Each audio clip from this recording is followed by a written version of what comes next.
Salam sejahtera, terima kasih karena bersama dengan saya di Nazilin Unity Channel. Keputusan paling menggemparkan dan memalukan Perikatan Nasional hari ini apabila seorang aktivis yang juga pro Perikatan Nasional, siapa lagi kalau bukan Papa Gomo, hari ini tampil memohon maaf, minta maaf kepada Ketua Polis Negara dan Mahkamah. Ada netizen kata, inilah sikap yang paling terpuji, kata mereka. Menyindir Papa Gomo. Sudah buat minta maaf. Kalau tak ada yang membuat laporan ataupun saman, tiadalah permohonan maaf, kata mereka. Tapi, apakan daya? Inilah sikap yang paling terpuji, kata netizen menyindir Papa Gomo.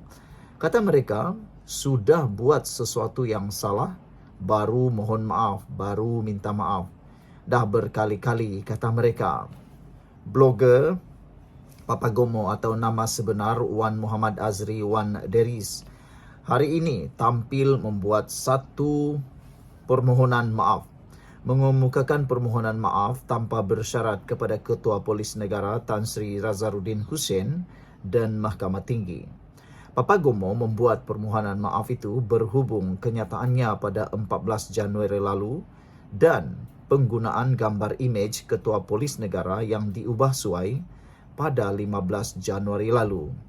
Membacakan penyataannya di hadapan Pesuruh Jaya Kehakiman Gan Tee Cheong.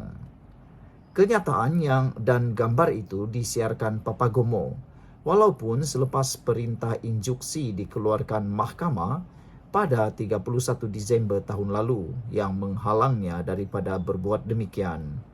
Selepas pernyataan itu dibacakan, Razaruddin dan mahkamah menerima permohonan maaf berkenan dengan syarat ia disiarkan di YouTube, TikTok, X dan Telegram bermula hari ini dan tidak diturunkan sekurang-kurangnya 7 hari. Papa Gomo juga dikehendaki memadamkan kenyataan dan gambar terbabit bermula hari ini. Tee Cheong turut memerintahkan Papa Gomo membayar kos sebanyak RM5,000.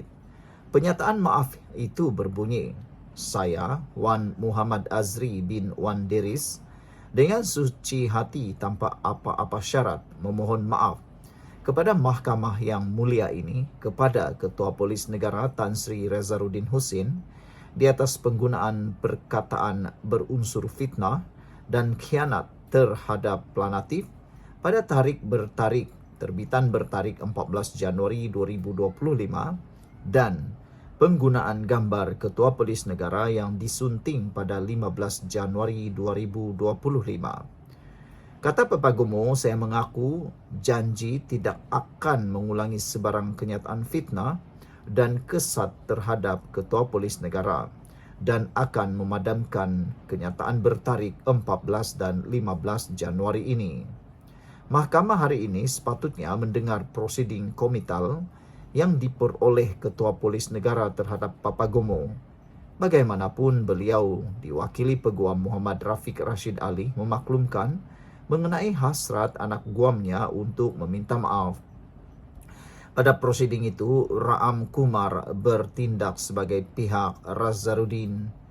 Ketua Polis Negara Razaruddin memperoleh kebenaran daripada Mahkamah Tinggi untuk memulakan prosiding komital terhadap Papa Gomo pada 10 Februari lalu kerana tidak mematuhi perintah mahkamah.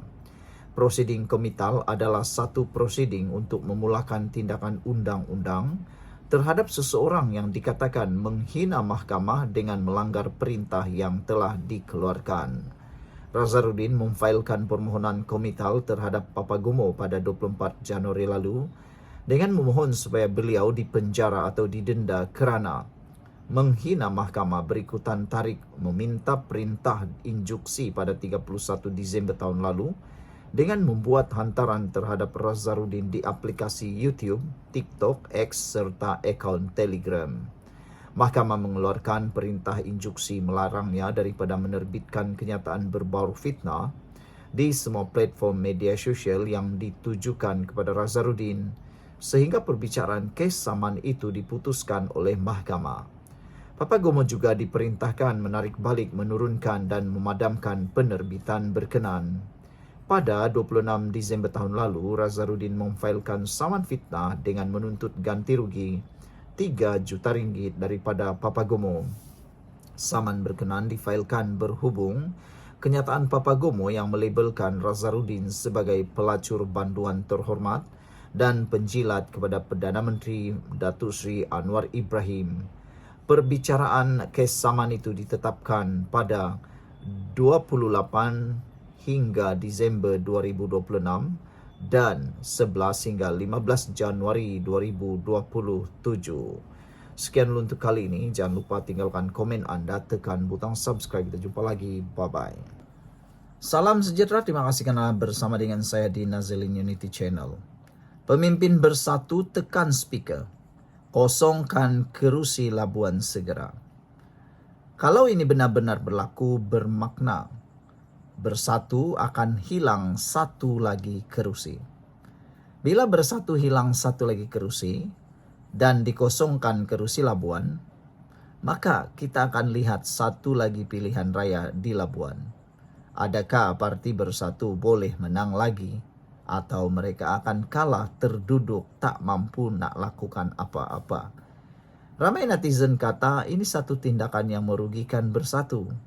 Karena kata mereka, kemenangan Parti Bersatu dulu di Labuan kerana adanya gelombang hijau. Selain itu, mungkin pada waktu itu ianya kena pada timingnya. Tapi sekarang ini kalau pilihan raya kecil diadakan di Labuan dan bertanding lagi Parti Bersatu, kata mereka, silap-silap hari bulan. Jangankan nak menang, nak dapat wang deposit pun belum tentu dapat, kata mereka. Tapi tak apalah.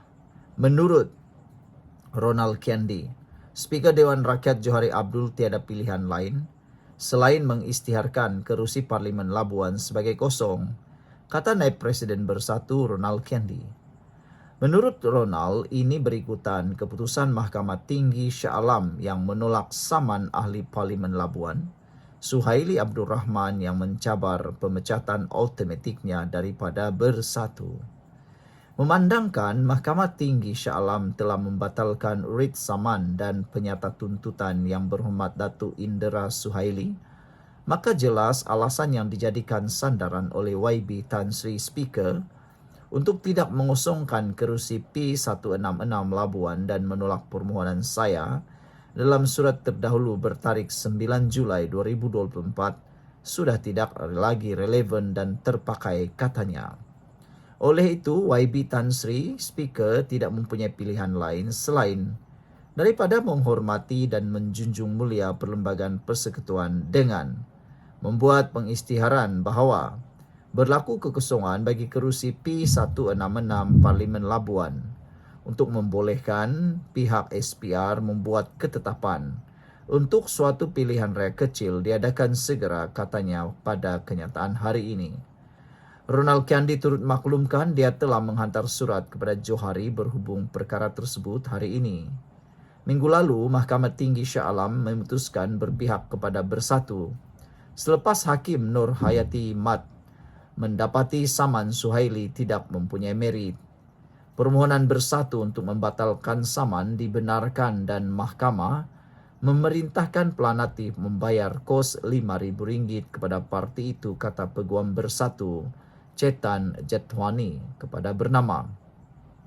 Dalam pemfailan yang dilihat oleh Malaysia Kini, Bersatu berhujah tindakan Undang-Undang Suhaili berkaitan pemecatan keahlian itu satu percubaan untuk mengelak daripada peruntukan undang-undang anti lompat parti.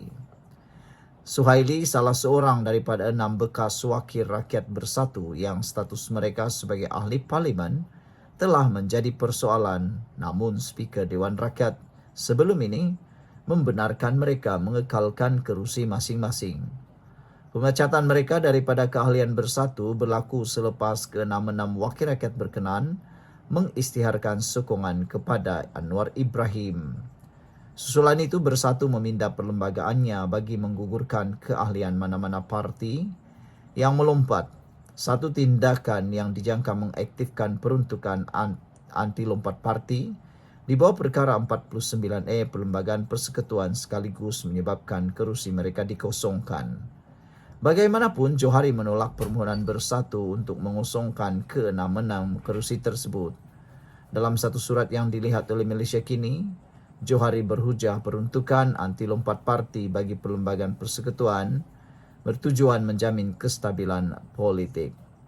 Sekian untuk kali ini. Jangan lupa tinggalkan komen Anda, tekan butang subscribe. Jumpa lagi. Bye-bye.